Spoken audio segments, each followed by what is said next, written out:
1960년대 아프리카 초원. 뜨거운 태양 아래 한 영국 남자가 망원경을 들고 앉아 있습니다. 인류학자 로빈 던바. 그랴 침팬지 무리를 관찰하던 중 기묘한 장면이 눈에 들어옵니다. 침팬지들이 먹지도 자지도 않습니다. 사냥도 안 하고 놀지도 않아요. 그럼 뭘 하냐고요? 오직 한 가지. 서로의 털을 골라주고 있었습니다. 하루 중 무려 20%, 거의 5시간을 쏟아부으면서요. 처음엔 단순해 보였습니다. 기생충 제거하는 거겠지. 위생관리. 그럴듯했죠. 하지만 던바가 발견한 진실은 훨씬 더 깊었습니다. 털고르기는 뇌에서 엔도르핀을 폭발적으로 분비시켰어요. 마약처럼요. 아니, 사랑처럼. 침팬지들은 털고르기로 화학적 신호를 주고받고 있었던 겁니다. 나는 네 편이야. 너를 신뢰해. 말없이 몸으로 쓰는 계약서였죠. 털 한 올 한 올이 신뢰의 언어였습니다. 그런데 인류는 진화하면서 치명적인 문제와 마주합니다. 집단 규모가 폭발적으로 커진 거예요. 침팬지 무리는 50마리 안팎, 관리 가능한 숫자죠. 하지만 인간은 150명, 바로 그 유명한 던바의 수입니다. 우리 뇌가 안정적으로 관계를 유지할 수 있는 최대 규모.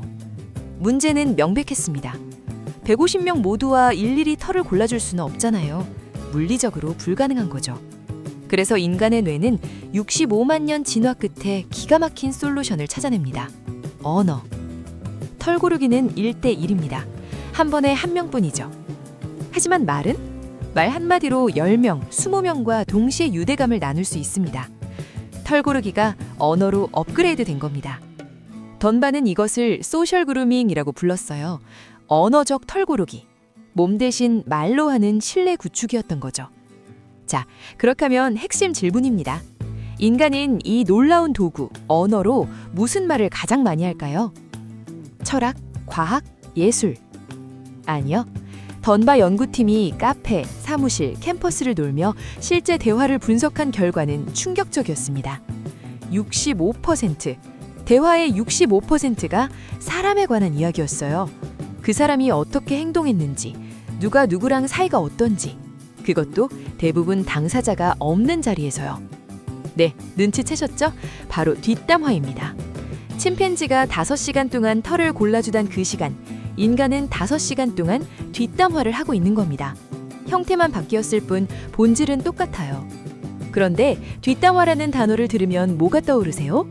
악의, 험담, 배신, 부정적이죠. 하지만 던바 연구 결과는 정반대였습니다. 대부분은 악의적 험담이 아니었어요. 저 사람은 믿을만해. 신입이 센스 있더라. 집단 내 정보 업데이트, 감정 상태 공유, 신뢰도 측정, 사회적 지도 그리기였던 겁니다. 회사 카톡방 한번 열어보세요. 스크롤을 올려보세요. 업무 지시, 회의 일정, 그건 3분의 1도 안 됩니다. 나머지는? 팀장님 오늘 기분 좋으시네. 저 신입 센스 있더라. 회의 분위기 뭐였지? 업무 채널이 아니라 관계 채널입니다. 공식 신문이 아니라 비공식 첩보망이에요. 신입사원 첫 출근 날을 떠올려 보세요. 선배가 귀뜸합니다. 저 팀장님은 보고서 형식 진짜 따져. 그 과장님은 오전엔 날 걸면 안 돼. 전부 뒷담화죠. 그런데 이 정보가 당신의 조직 적응을 좌우합니다. 공식 매뉴얼보다 훨씬 더 실질적이고 중요하게요. 뒷담화는 집단에 숨겨진 교육 시스템입니다. 생존 정보의 암호화된 전달 체계예요. 하지만 여기 치명적인 함정이 숨어 있습니다. 비공식 신문에는 편집장이 없습니다. 팩트체크도 없어요. 입에서 입으로 전해지면서 정보는 변형되고 과장되고 왜곡됩니다. 심리학에서는 이것을 전원 연쇄 효과라고 부릅니다. 팀장이 좀 날카로웠어. 팀장이 화냈대. 팀장이 소리 질렀대. 팀장이 책상 쳤다더라. 원본은 사라지고 극단만 남습니다. 더 무서운 건 이 과정이 무의식적이라는 겁니다. 아무도 거짓말 안 했어요. 각자 들은 대로 전했을 뿐인데 끝에 가면 완전히 다른 이야기가 됩니다. 정보가 소문이 되는 순간 뒷담화는 경보 시스템에서 파괴 무기로 변합니다. 그런데 재미있는 건 바로 이 위험한 뒷담화가 동시에 가장 강력한 신뢰 형성 도구라는 겁니다. 신입팀원이 당신에게 조용히 속삭입니다. 팀장님이 회의 때마다 자기 곡만 가져가는 거 저만 불편한 건가요? 이 한마디를 들은 순간 당신의 뇌에서 폭주가 터집니다. 첫째, 나도 그렇게 느꼈어. 라는 세계관의 일치. 둘째, 이 사람이 나한테 진심을 털어놨다는 취약성의 공유. 이 두 가지가 합쳐지면 뇌는 옥시토신을 쏟아냅니다. 유대감의 호르몬이죠. 2012년 UC 버클리 연구팀이 증명했습니다. 부정행위를 목격했을 때 그 정보를 전달한 그룹은 스트레스 호르몬이 급감했어요.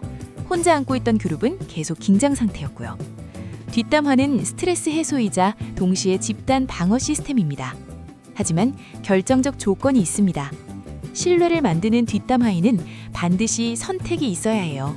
바로 당신에게만 이라는 신호가 필요합니다. 그래서 뒷담화는 테스트이기도 하죠. 내가 건넨 정보를 당신이 흘리지 않을 거라는 믿음. 그 믿음이 검증되는 순간 신뢰는 도약합니다. 반대로 정보가 새어나가는 순간 신뢰는 한 방에 무너져요. 접착제인 동시에 폭약, 약인 동시에 독. 정리하면 이렇습니다. 뒷담화는 침팬지의 털고르기가 진화한 형태입니다. 집단의 비공식 신문이자 생존 정보 전달망이죠. 세계관을 일치시키고 취약성을 나누고 선택의 신호를 보내면서 신뢰를 쌓습니다. 하지만 편집 없이 유통되면서 왜곡되고 그 왜곡이 파괴로 이어집니다. 바로 그 신뢰 구조가 어느 순간 당신의 평판을 조용히 무너뜨리기 시작합니다.